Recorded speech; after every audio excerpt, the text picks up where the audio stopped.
या क्षणाची मोठी आणि महत्त्वाची बातमी सध्या समोर येते। नव्या वक्फ कायद्याला सुप्रीम कोर्टाची स्थगिती आलेली आहे।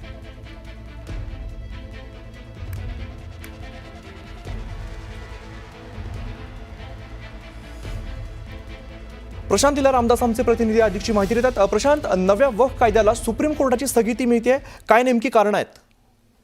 बरोबर, अंतरिम आदेश सुप्रीम कोर्टाने दिलेला आहे। त्यामध्ये त्यांनी सांगितलंय की सॉलिसिटर जनरल जे आहे त्यांना आगामी 7 दिवसामध्ये या संदर्भात उत्तर द्यायचं आहे। सोबत त्यांनी हे स्पष्ट केलं आहे की जी धारा 9 आणि धारा 14 आहे यामध्ये कुठल्याही प्रकारची नियुक्ती करण्यात येऊ नये। त्यामध्ये जी चर्चा अशी होती की साधारणतः जर बघितलं आपण तर यामध्ये मुस्लिम सदस्यांची नियुक्ती, मुस्लिम सदस्य जे आहेत त्यांच्यासोबत हिंदू सदस्य देखील नियुक्ती करण्यात यावी अशा प्रकारची जी तरतूद करण्यात आली होती ती तरतूद या परिषदेच्या अंतर्गत आणि बोर्डच्या अंतर्गत होती। ती नियुक्ती आता केल्या जाऊ नये असं स्पष्ट करण्यात आलं आहे। आणि आगामी सुनावणीपर्यंत वक्फमध्ये कुठल्याही प्रकारची अधिसूचना किंवा कुठल्या प्रकारची पंजीकृत प्रती देऊ नये आणि डी नोटिफिकेशन जे देखील आहे ते देखील देण्यात येऊ नये अशा प्रकारचा स्पष्ट आदेश हा सुप्रीम कोर्टाने दिलेला आहे। आणि हे स्पष्ट केलं आहे की भारत सरन्यायाधीशांनी स्पष्ट केलं आहे की दोन्ही पद्धतीने जे नोडल कन्सल्ट आहे ते देखील नियुक्त करण्याच्या संदर्भातल्या सूचना देण्यात आलेल्या आहेत। त्यामुळे एक मोठा धक्का केंद्र सरकारला मानावा लागेल। आणि त्यांनी म्हटलंय की ज्या 5 रीट याचिका ज्या प्रामुख्याने दाखल झाल्या होत्या